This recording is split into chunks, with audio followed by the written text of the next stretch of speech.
Hey, restaurant pros, I get it.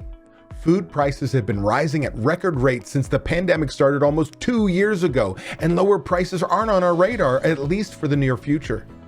So beyond menu engineering or signing up for a prime vendor agreement, what can a restaurant owner do as a quick fix to lowering your food cost? Well, stay with me, and I'll give you one powerful tip to save on food costs with your food distributor today.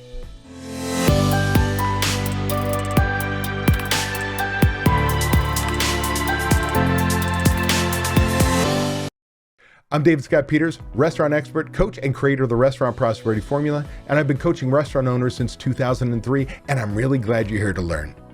Today, I want to help you lower your food costs with one powerful action. But before I get into that, if you like tips and tricks like this, do me a favor, hit that like button, hit that subscribe, and oh yeah, that bell so you're notified when my next video tip comes out. And for more tips and tricks for running a profitable restaurant or to hear restaurant owners' success stories, make sure you tune into my podcast, Restaurant Prosperity Formula, found on all the popular podcasting services. So look, food costs are out of control. So much so that I have members who've actually taken chicken wings, one of their top sellers, off their menus because they simply can't charge enough, literally can't charge their customers enough to actually sell them. Like, you get it. You've seen these costs rise. I think since January, chicken wings are up almost 350, in some cases 400% since January. So while the restaurant coach in me knows that the real solution to rising food prices is creating your budget, that's your plan for success. Get into your recipe costing cards, creating those in software. Everything from your batch recipes, soup, side dishes, sauces, ingredients, desserts, anything you make from scratch to every item that you sell. Putting it into software, which takes 40, 60, 100 man hours or more to get done. And then with that data and my point of sale system, my product mix, my P-mix report, velocity report, item by item sales mix report, doesn't matter what it's called, how many items that I sell during a certain period of time, I can know what my ideal food cost is. Not some budgeted number that was pulled out of the air, right? One that I heard from TV shows or read in a magazine, because my restaurant's on average based on my actual food costs for each item that I sell, how many my customers buy of each. I know what my ideal food cost should be. No waste, no theft, no spoilage, perfect restaurant, which does not exist. But now with that data, those recipe cards, that product mix, I can then menu engineer. I can drop my food costs 3 to 7 points the first time through with science, eye movement, placement of items, changing prices, reducing costs, doing all these things at my fingertips. But I know that's a lot of work. It takes a lot of time.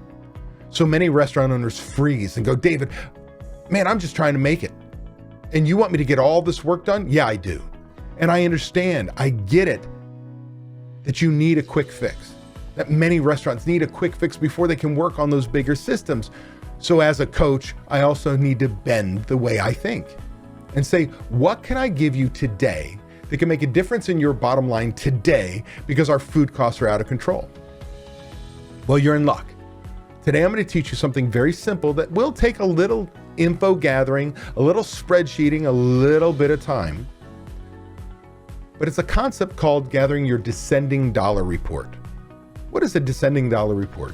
Your descending dollar report is just for a certain period of time, everything you purchase from your vendors, whether you're broadline distributor or the going to that specialty meat vendor, or maybe your produce person. Doesn't matter, all of them, anybody you buy product from. And you're going to ask them for a descending dollar report. It's also known as a descending case report. It's the same damn report. It just, one is sorted based on dollars spent, what I spend the most money on to the least. The other is how many cases I bought to the least. So it's the same thing. So if you're familiar with spreadsheets at all, you just put that data in, you create a sort on the column, and what we want to sort it from is what we spend the most money on to the least. Now, this is important. Many of you use one broadline distributor. Some of you do a bad thing.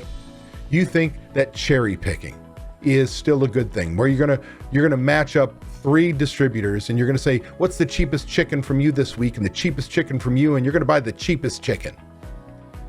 That takes a lot of time, and quite honestly, you do not get the bang for your buck. You're spending more time and you're getting screwed on paper and janitorial and so on. That's why a prime vendor agreement is so important. But with that said, let's just say we get all this data, we put it together. We need all of our vendors, all of the data, not just one, because what happens is when I sort this from what I spend the most money on to the least, what you're going to find is with all my purchases, no matter who I buy it from, the top 10 to 12 items represent 50% or more of all your buying power. That means for every dollar you spend purchasing product, 10 to 12 items represent 50 cents on every dollar. It is huge. So if you could save money on those top 10 to 12 items, wouldn't you see your food cost drop? I would tell you that if you attack it right, you could see a 2 to 3 point drop in your food cost. So, do I have your attention? Is this powerful? So you're going to call all of your distributors up and you're going to say, give me a spreadsheet of all my data. That way you can copy and paste it into one spreadsheet and do the sort. But make sure they're the same date range.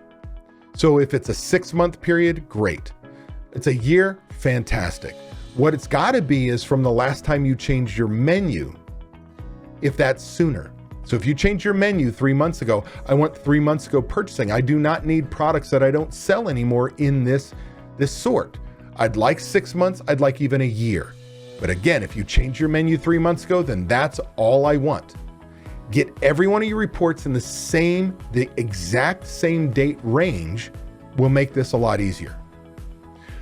I also want to let you know if you're running to the store, the grocery store, you're running to a Smart & Final, a Sam's Club, a Costco, then you've got to manually enter in that data for the same time frame. You also have to be very, very conscious that when we do this, that if you buy chicken from 3 different vendors, that we make it one chicken.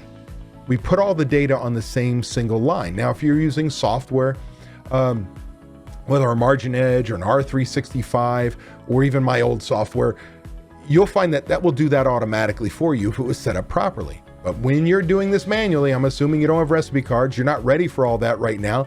So you just have to remember, chicken is chicken, don't care who I bought it from. So we're going to put all the purchasing on that same line, even whether it's Cisco and US Foods, I don't care which vendor you choose, we're going to put that product, the same product.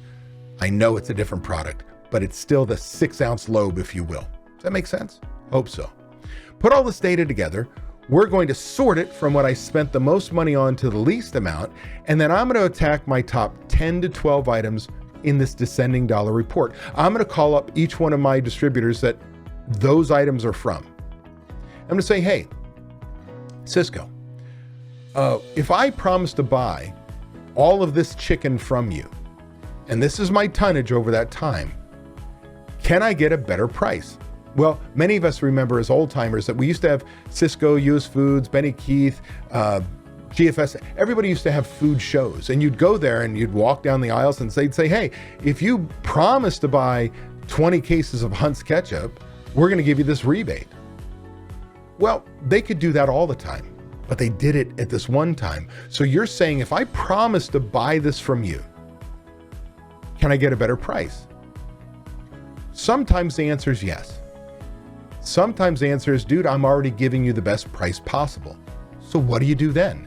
You say, hey, distributor, can you get me a like quality product or better quality product at a cheaper price? Now notice, I didn't say get me a cheaper product. We're not going to go against our core values and downgrade our product. Like quality or better quality at a cheaper price. See, I used to be a franchisor, and we used to negotiate pricing to get all of our product brought in, most of it brought in, directly from the manufacturer at a cheaper price.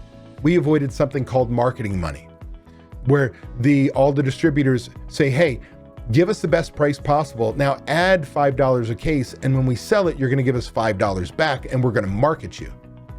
That happens in all. It's not my big bad distributor. That's what the industry does. They've got to make money too.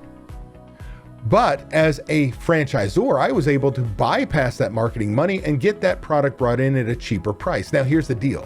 When I was a franchisor, we had some products that were proprietary, but many that were not. So when I brought in a proprietary product, you couldn't have it. That was specifically for Famous Sam's. That's all we were the only ones who could use it. But when I negotiated with, say, Anchor Appetizers a better price, we brought it in at a better price. Maybe it was something that was not in our distributor just for us. Because we had enough tonnage, we got a slot, and that's a big deal in a distributor, to actually get a slot for your product. We were moving enough of that product that we would do that. We brought it in at a cheaper price, no marketing money. Well, because it wasn't proprietary, a trade secret for our concept, you could buy it too. But your salesperson wouldn't naturally tell you about it. Unless you asked, do you have a like quality or better quality product at a cheaper price? Then they go through the book, if you will, the book, and they find this product and say, yes, I do. Now, all of a sudden, if you could save 10 cents a pound on cheese and $5 a case on this and so on and so forth, we go down that descending dollar, the top 10 to 12 items, which represents 50% or more of your purchasing power. If you get those items for less money, you're bound to reduce your food costs 2 to 3 points. This is something that is actionable today. Now, let me be very clear. While I want you to do budgets, and I want you to do recipe costs and cards, I want you to have a prime vendor agreement. This is something you do today. And I also want to let you know that you can't get that savings twice. That at some point in time, if you do go down the path of a prime vendor agreement, that's already been built into your agreement. You're not going to save an additional 2-3 points. That's the initial point. But you could move another 2 or 3 points because of promising tonnage and having that partnership, reducing the number of drops, paying COD. There's many different things that can be, well, at your fingertips to reduce your food costs when it comes to a prime vendor agreement. So if you want a quick fix to your food cost woes, start gathering your descending dollar reports for each of your vendors and attack your top 10 to 12 items today. If you're tired of not being able to leave your restaurant because no one else knows how to run it, I want to make sure you know it doesn't have to be that way.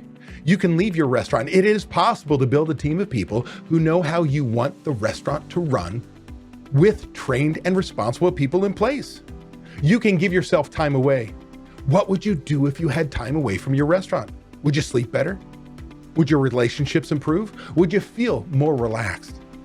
These are all things you deserve to experience as a business owner. It's why we own our own businesses. If you would like to learn how to own a restaurant that doesn't depend on you to be successful, click the link in the description to watch a free video to learn exactly what you have to do.